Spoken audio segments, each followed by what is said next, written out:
And we are keeping our eye out of Colorado right now, where a pre-debate debate has just wrapped up. And with us now is Louisiana Governor Bobby Jindal. Sir, it's good to see you today. How did it go for you tonight? Thank you for having me. I thought it went great. One of the biggest points of differentiation. I made it very clear I'm for cutting taxes, shrinking the size of government. Not everybody's for that. Some of the Republicans on that stage aren't for that. President Obama's not for that. That is the critical issue in this election. If we don't cut taxes, if we don't cut the size of government, we can't grow the American economy.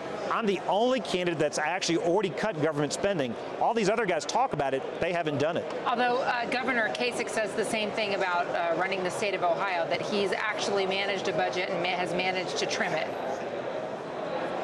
Well, you know, when you look at the objective data, a lot of these guys talk about slowing the growth rate. I'm the only one where the budget's actually lower than when we started.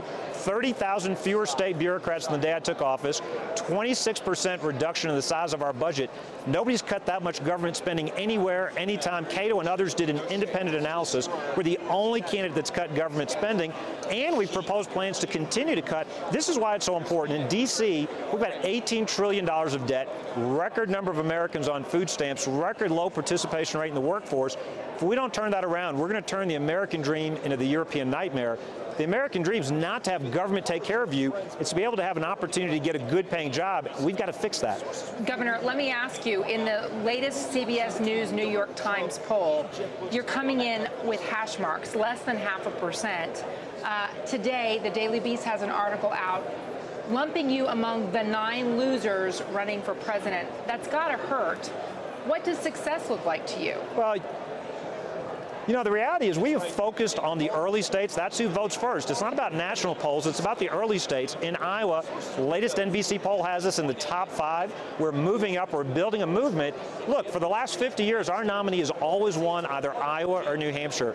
I think a lot of these national polls are measuring just name ID for folks who say outrageous things. It wasn't that long ago the pundits said that Governor Scott Walker was going to win this thing. We're doing very well in Iowa. We're spending a lot of time there, 53 of the 99 counties. We are building a movement. So this is about getting in front of the voters who are going to vote first. Like I said, we're in the top 5 in Iowa. That's what matters. We're going to win Iowa, and then I think this entire race changes. Governor, Steve Chaggaris at CBS. So you said that you point to that NBC poll in Iowa, but the last 5 polls in Iowa have you down to less than that. You have Scott Walker, when he dropped out, suggesting that the field is too large and you need others to get out of this. Why not you? Well, look, I know that the party leaders want to clear the field for the establishment. Why not let the voters decide? I know democracy is messy, but let them decide. I know the donors, the pundits, the press, they all think they get to pick our nominee. The voters get to pick our nominee. I'm the only candidate with a plan to get rid of Obamacare that does not replace it with a new entitlement program. My tax plan is unique. We say everybody should pay something, even as we lower rates across the board. We're also the first state that took action against Planned Parenthood, kicking them out of the Medicaid program. Most pro-life state, 8 years in a row, the only one that's cut government spending. I think that's a record that's resonating with voters, especially conservative voters in Iowa and elsewhere. But you say the voters should speak, and aren't they speaking in these polls? And you're pointing to Iowa polls. Secondly, I'm looking at the amount of money you had at the end of September, $260,000, not a heck of a lot of money. How do you expect to stay in between now and February 1st? Well, look, it's an election, not an auction. The reality is we're spending less than we've taken in. We don't have debt. We're getting in front of the voters. A lot of other candidates who've raised several millions of dollars have dropped out.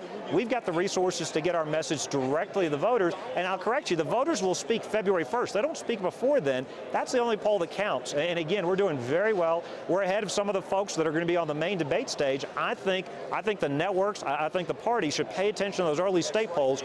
If they did, we'd certainly be easily in the top 10. Are there opponents within the Republican race right now that you think should drop out?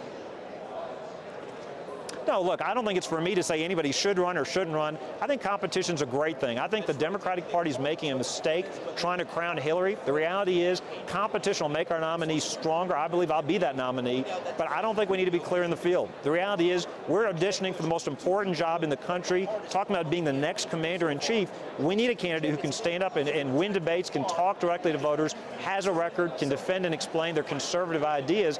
What are we afraid of? I think debates are good. I think we should have as many opportunities as possible for folks and candidates to compete. Let the voters decide. They'll start that process February 1st.